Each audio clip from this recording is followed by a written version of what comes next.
Hello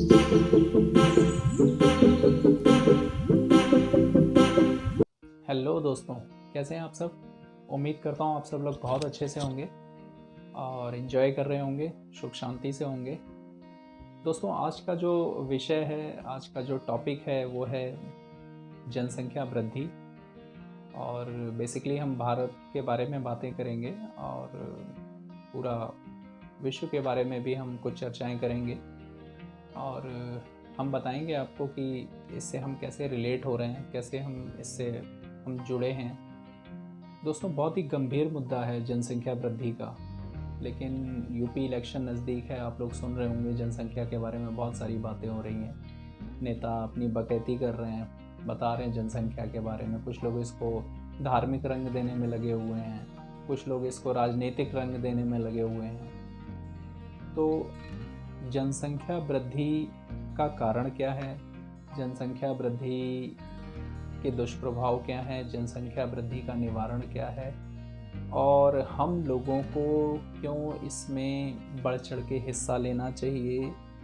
इसकी campaigning के लिए, सरकार को जागरूक करने के लिए, सरकार जागरूक है, कितनी जागरूक है ये तो आप लोग जानते ही होंगे। तो इसलिए मैंने सरकार को जागरूक कहने वाला जो शब्द है वो यूज़ किया है।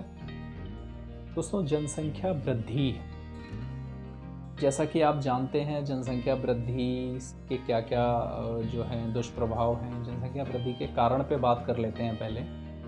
तो कारण भी आप लोगों को पता होगा, लेकिन ये टॉपिक समझने के लिए थोड़ा सा मैं आपको 2-3 पॉइंट बता देता हूँ जो मुझे लगता है, जो मैंने अपनी रिसर्च में पाया है। देखिए दोस्तों, सबसे पहला जो जनसंख्या वृद्धि का कारण है जो मुझे लगा वो है शिक्षा की कमी, एजुकेशन स्ट्रक्चर का लूज़ होना इंडिया में, भारत में। दूसरा जो है सरकार की ढीली नीतियाँ, और तीसरा लोगों की मानसिकता। ये लोगों की मानसिकता जो है वर्ड, वो शिक्षा से नहीं जुड़ा। उन दोनों को जोड़ के मत देखिएगा। शिक्षा की कमी और मानसिकता, दोनों में फ़र्क है। और सरकार की ढीली नीतियाँ, इस पे भी हम आगे बात करेंगे। दुष्प्रभाव आपको पता ही है, बेरोजगारी, इस पे हम थोड़ा भी डिटेल में जाएंगे। कुपोषण, हत्या, कालाबाजारी, चोरी, डकैती, भ्रष्टाचार, और भी पर्यावरण कितना दूषित हो रहा है, ये सारी चीज़ें हैं। देखिए दोस्तों, कुछ दिन पहले आपने सुना होगा, बड़ा चर्चा का विषय था कि कुछ ऐसे बच्चे जिन्होंने आईएएस का प्री निकाल लिया था, वो चपरासी की भर्ती देखने के लिए उन्होंने आवेदन किया था। काफ़ी चर्चा में रहा था ये विषय। और भारत में तो आप जानते ही हैं, 2000 वैकेंसी है तो 5 लाख फॉर्म डल ही जाते हैं कम से कम। और उसमें कितने लोगों को रोज़गार मिलता है, नहीं मिलता है, वो तो अंदाज़ा आप लोग लगा ही सकते हैं। संसद में भी आपने देखा होगा नेता कैसे कैसे भाषण देते हैं जनसंख्या के बारे में। कभी कभी तो बड़ी शर्म सी महसूस होती है कि इन लोगों को हमने चुना, ये हमारे जनप्रतिनिधि हैं। दोस्तों, मैं जहाँ सर्विस करता हूँ वहाँ कई लोगों, मेरा स्ट्रक्चर ऐसा है कि कई आईएएस और कई से लोग जो नेताओं के संपर्क में होते हैं, उनसे मिलना जुलना होता है, और ये मेरा रोज़ का रहता है। मेरे सेंटर ऐसी जगह हैं जहाँ पर ये लोग कंटिन्यूस आते हैं।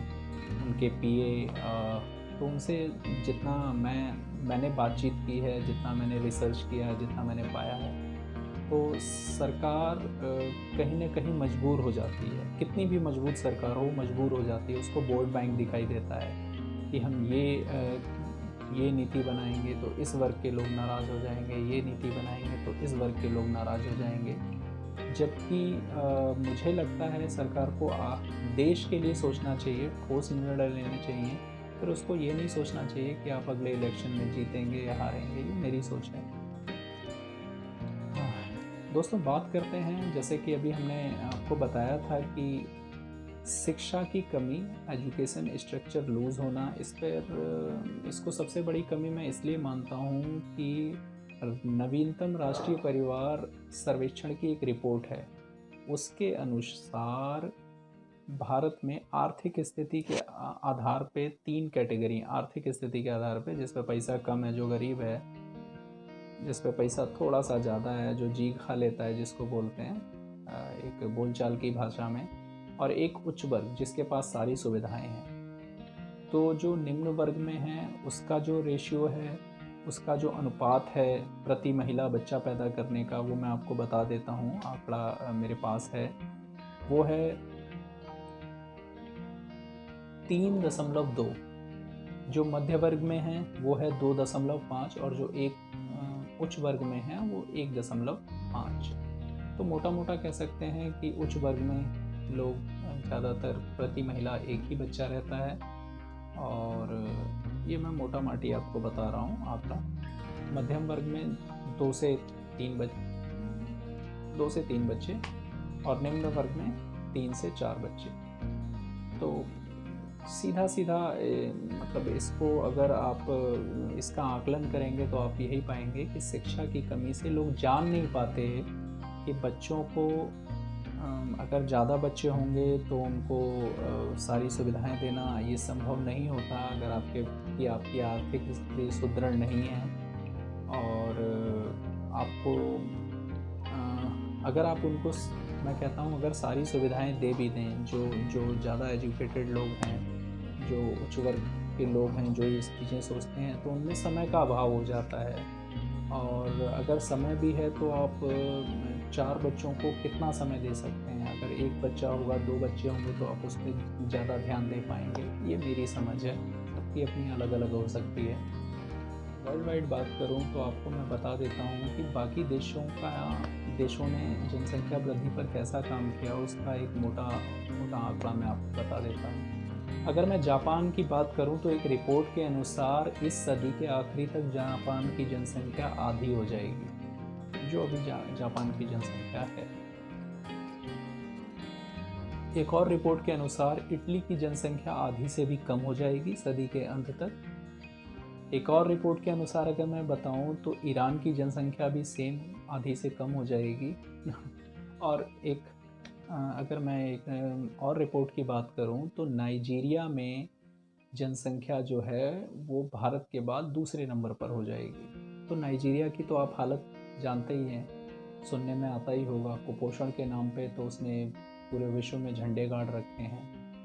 और तो दोस्तों यही है प्रभाव। एक समय ऐसा था जब ईरान की मैं बात करता हूँ, ईरान में सरकार बहुत गंभीर थी, सरकार बहुत परेशान थी, लोगों की पॉपुलेशन बेतहाशा बढ़ रही थी, लेकिन उन्होंने ठोस नीतियाँ बनाई, पॉपुलेशन तेज़ी से घटी, और इतनी ज़्यादा घट गई, इतनी नीतियाँ वो इतनी ठोस थी कि पॉपुलेशन इतनी ज़्यादा घट गई कि सरकार को दोबारा उसको बढ़ाने के लिए सोचना पड़ा। उसके लिए लोगों से कैंपेनिंग करनी पड़ी सरकार को, क्योंकि वहाँ पे क्या हो रहा था कि जो मृत्यु दर है वो बढ़ रही थी और जन्म दर जो है वो कम हो रही थी। तो जनसंख्या एक, और ये भी रीज़न होता है कि जनसंख्या आपकी जो धीरे धीरे है वो घटती जा रही है। तो कैंपेन किया सरकार ने, तो अब थोड़ा बहुत उसका प्रभाव दिख रहा है ईरान में। लेकिन फिर वो सारा स्ट्रक्चर जो था वो प्लान था कि अब हम विकसित हो चुके हैं, हमारे पास सारी सुविधाएं हैं, अब हमें जो है मानव संसाधन है वो चाहिए। तो इसलिए उन्होंने प्लान करके फिर अपनी नीतियों में बदलाव किया। आपने सुना होगा चाइना ने भी एक टाइम में जो है 1 चाइल्ड का प्रोग्राम चलाया था अपने पूरे देश में, उसका बहुत तेज़ी से असर हुआ।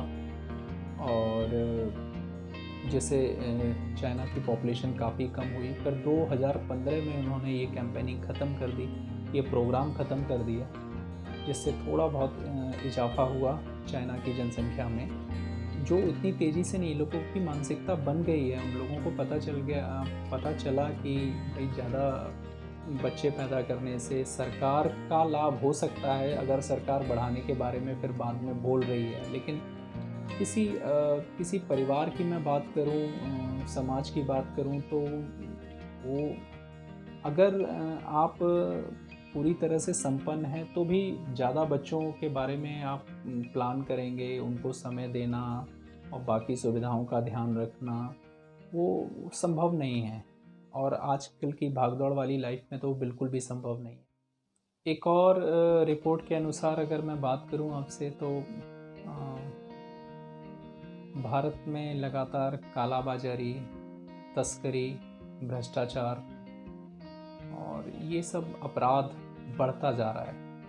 इसका बहुत बड़ा रीज़न है लोगों के पास रोज़गार नहीं है, और सरकार इतना बड़ा इंफ्रास्ट्रक्चर तैयार करती जा रही है, सारी चीज़ें तैयार कर रही है, इतने सारे हाईवे बन रहे हैं, पुल्स बन रहे हैं, लेकिन वो सारे कम हो जाएंगे क्योंकि पॉपुलेशन इतनी तेज़ी से बढ़ रही है। तो वो सारी चीज़ें एक बार ऐसी स्थिति आ जाएगी कि उसको कंट्रोल करना बड़ा मुश्किल होगा। तो मेरी तो यही गुजारिश है सरकार में बैठे हुए लोगों से कि वो ठोस कदम उठाएं और सख्त कदम उठाएं, जैसा कि ईरान ने अपनी नीतियों में बदलाव करके किया था, और पॉपुलेशन पे कंट्रोल कर सकें, ताकि जितने भी इस समय भारत में लोग हैं, इस स्टेज पे लोग हैं, इससे भयावह स्थिति ना हो।